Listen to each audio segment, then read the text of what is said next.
this is Stewart Albertson with Albertson and Davidson. I want to talk to you about trustees' fees. It's an issue that comes up quite often, and beneficiaries are concerned and want to know, how much should a trustee be paid? When should they be paid? Should they be paid at all? And those are all very good questions. The first question has to be, should a trustee be paid?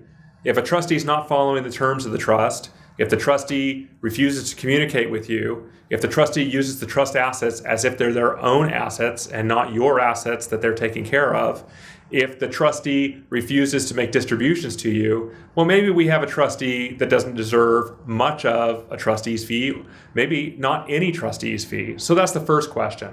Second question, let's say that we do have a trustee that's deserving of being paid. Are they a family member, or is it a bank, a private fiduciary? We call these a professional fiduciary, and there's a little distinction there.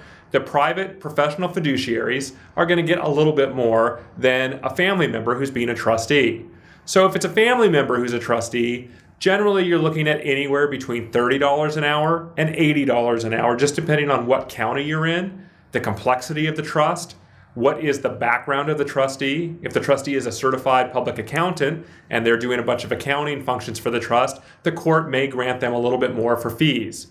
But what we do see that's wrong in our opinion is a family member who's a trustee paying themselves as if they're a private fiduciary, a private professional fiduciary.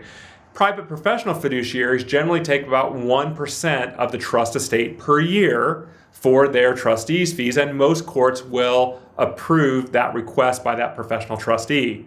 But that doesn't mean your family member who's a trustee also gets to take 1% of the trust estate. And we see many times family members who are trustees who are non-professionals trying to take 1% in trustees' fees. That is inappropriate. We think that most probate courts are going to require the trustee, in that case, to take an hourly fee, somewhere between $30 an hour and $80 an hour, maybe $100 an hour if you really find somebody that's qualified. And they're going to have to line item and keep a journal and keep track of all the hours that they worked on the trust and in what capacity they were working in the trust. Were they working for your benefit as a trust beneficiary, or were they working to protect themselves from liability down the road? Those are two different analyses.